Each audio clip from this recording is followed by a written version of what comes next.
ठंडी हवा का झोंका आया है पहली दफ़ा उधर से। तो मुज़ाकरात की कोई बाज़ाब्ता कोई शुरुआत जो है नहीं की गई। ये गन पॉइंट के ऊपर तो मुज़ाकरात नहीं हो सकते। आप सिविल नाफरमानी की आपने बंदूक तानी हुई है, मेरा ख्याल है लेट्स क्रॉस दैट ब्रिज, उसके बाद बातचीत कर लेंगे। पेशगी शराइत नामंजूर, गन पॉइंट पर मुज़ाकरात हो सकते हैं, न धमकियों से बातचीत के लिए ठोस इकदाम करना होंगे।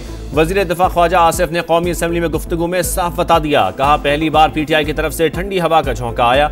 मानता हूं मेरी जबान जहर उगलती है, आप मिठास तो डालें, ताली दोनों हाथों से बचती है।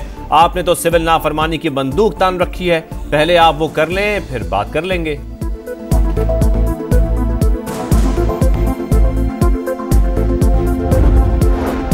मुज़ाकरात के लिए पार्लिमानी कमेटी बनाएं, मसाइल का हल निकालें, इसके बाद स्टैब्लिशमेंट से भी बात कर लें। PTI रहनुमा शेर अफजल मरवत की तजवीज़, कहा ख्वाजा आसिफ की जुबान जहर उगलती है। यहाँ ऐसा माहौल होता है जैसे सोतने लड़ती हैं, सियासतदान TOR ही तय नहीं करते। अली मोहम्मद खान ने कहा कि हमारे दौर में जो भी एहतजाज के लिए आया सबसे बातचीत की, हम मुज़ाकरात की भीख नहीं मांगते।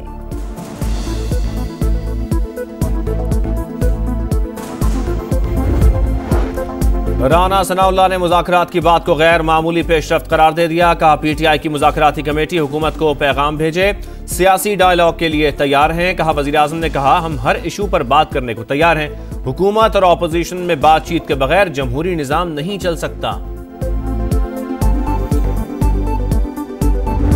ये जो कहा जाता है जॉइंट सेशन बुलाया जाएगा और अमेंडेड जो है वहाँ से, कोई अमेंडेड हम कबूल नहीं करेंगे। हालात खामखा बिगाड़ की तरफ न ले जाएं। अगर इससे आगे पीछे मामला गया तो यकीनन फिर ऐवान नहीं मैदान में फैसले होंगे। चूँकि एक्ट बन चुका है, लिहाजा एक्ट बनने के बाद तरमीम इस वक्त तो नहीं हो सकती, बाद में अगर कोई तजवीज़ आ गई तो बात कर सकते हो। मदारिस एक्ट को पहले कानून बनाएं फिर तरमीम कर लें। मौलाना फजलुर रहमान ने हुकूमत के सामने अपनी शर्त रख दी, मदारिस बिल पर कोई तब्दीली कबूल नहीं, मामलात हल ना हुए तो ऐवान नहीं मैदान होगा।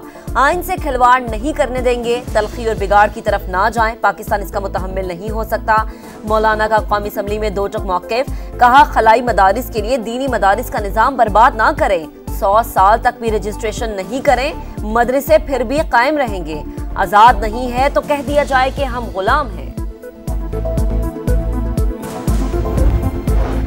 वज़ीर आज़म को बिल पर किसी किस्म का इबाम नहीं, एक बार फिर मौलाना फजलुर रहमान के साथ बैठने के लिए तैयार हैं। वफाकी वज़ीर कानून आज़म नज़ीर तारड़ की पेशकश, का वज़ीर आज़म का पैगाम है हम हर चीज़ के लिए हाजिर हैं, कानूनी मामलात पर मिल बैठ कर गौर करेंगे।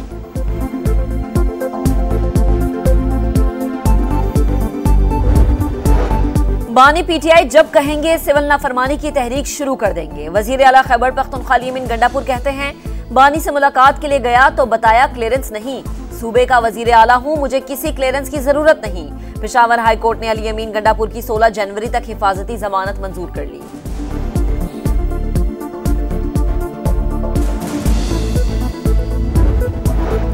नहीं मालूम PTI ने सिविल नाफरमानी की कॉल दी थी या वापस ले ली। 8-10 माह से ये कहानियां चल रही हैं, हम अपने काम में मसरूफ हैं। वज़ीर आला सिंध कहते हैं किसी की रिहाई या जेल में डालने के बजाय मुल्क के मुतालिक सोचना चाहिए। मुराद अली शाह ने सक्खर में इंसदादे पोलियो टीम के साथ घर जाकर बच्चों को कतरे पिलाए।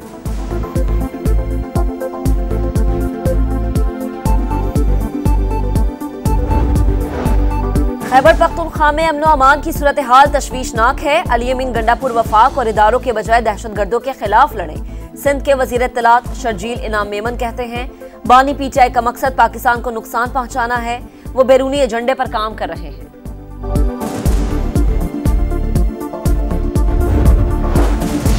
हुकूमत का सोशल मीडिया पर रियासत मुखालिफ बयानियां और सियासी अफरा तफरी फैलाने वाले नासिर के खिलाफ कार्रवाई का फैसला। वज़ीर आज़म की अमन अमान की सूरत हाल पर इजलास में हिदायत, इंसदादे फसादात फोर्स की तश्कील जल्द मुकम्मल करने का आज़म। 26 नवंबर के पुरतशद्दुद मुजाहिरीन के खिलाफ कार्रवाई की रिपोर्ट पेश।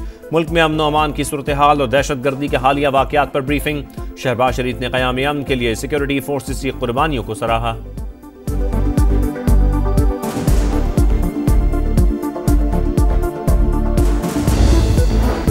क्लाइमेट फाइनेंस फंड्स कहां जा रहे हैं, हुकूमत को वाज़ेह करना चाहिए। आईनी अदालतें माहौलियाती मामलात का जायजा ले रही हैं। जज को क्लाइमेट चेंज के साथ डिजास्टर मैनेजमेंट समेत कई पहलुओं को देखना होता है। जस्टिस मंसूर अली शाह का इस्लामाबाद में सेमिनार से खिताब, कहा, हम ट्रक की बत्ती के पीछे लगे हैं लेकिन हमें कुछ हासिल नहीं हो रहा।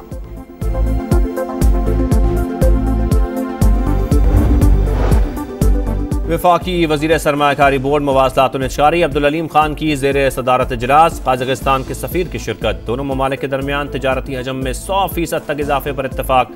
डिस्प्ले सेंटर्स भी कायम करने का फैसला। अब्दुल अलीम खान ने कहा, गैर मुल्की सरमायाकारों को एक ही छत तले सहूलतें देंगे। वस्त एशियाई ममालिक के साथ भी मुश्तरका कारोबारी हिकमत अमली अपनाई जाएगी।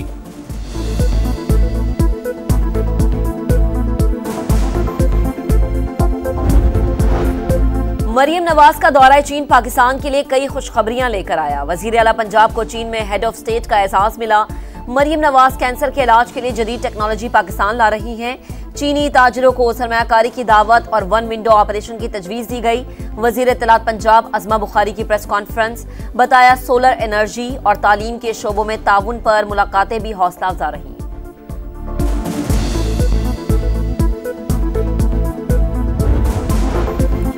वफाकी वज़ीर दाखिला मोहसिन नकवी की रियासत में सऊदी हम मनसब शहजादा अब्दुल अजीज बिन सऊद से मुलाकात। दोनों ममालिक के दरमियान सिक्योरिटी और दीगर शोबों में ताउन मजीद मुस्तहकम करने के अज़म का यादा। इंसदाद मुनशियात के हवाले से ताउन को मजीद फरोग देने पर इत्तफाक।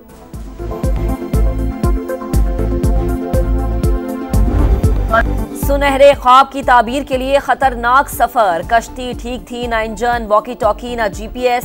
ठंडे मौसम में कपड़े भी समंदर की नजर हो गए। यूनान कश्ती हादसे में जिंदा बच जाने वालों के लर्जा खेज इंकशाफात। 4 पाकिस्तानियों के जाँ बहक होने की तस्दीक। पाकिस्तानी सफीर आमिर आफ्ताब ने बताया कि 5 में से 3 कश्तियों पर 80 हमवतन सवार थे। दर्जनों ताहाल लापता। जिंदा बच जाने की उम्मीदें दम तोड़ने लगी। रेस्क्यू किए गए 47 अफराद की फहरिस्त जारी।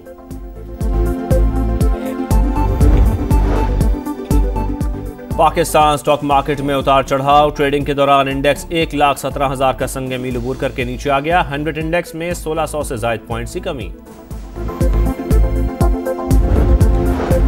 खानेवाल की तहसील जहानिया में सरकारी गर्ल्स स्कूल में जलजिले की झूठी इत्तला पर भगदड़। तालिबात ने इमारत से छलांग लगा दी। 10 जख्मी, बाजू और टांगे टूट गईं। अस्पताल मुंतकिल। स्कूल के करीब तरक्याती काम के दौरान भारी मशीनरी से इमारत लर्जी तो असातिज़ा ने जलजिले का शोर मचा दिया।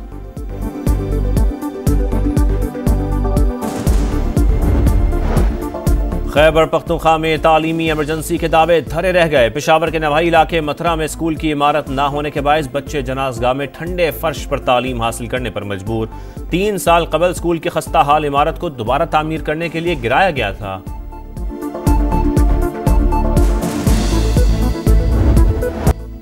ऑस्ट्रेलिया के हमसाया मुल्क वानुवातू में 7.4 शिद्दत का ज़ल्ज़ला। कई इमारतें गिर गईं। लैंडस्लाइडिंग की वजह से राबता सड़कें तबाह। दारुल हुकूमत पोर्ट विला का मज़ाफ़ाती इलाकों से राबता टूट गया। सुनामी वार्निंग कुछ देर बाद वापस ले ली गई।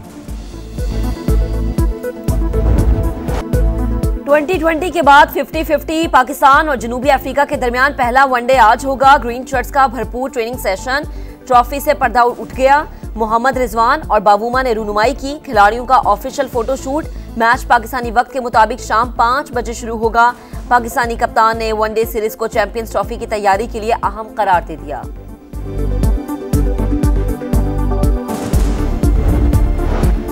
पाकिस्तान की महानूर अली ने US junior open squash championship के फाइनल के लिए क्वालिफाई कर लिया। अंडर 13 कैटेगरी में हांगकांग की खिलाड़ी को 2 के मुकाबले में 3 सेट से शिकस्त। US जूनियर ओपन का फाइनल खेलने वाली पाकिस्तान की पहली खिलाड़ी बन गई।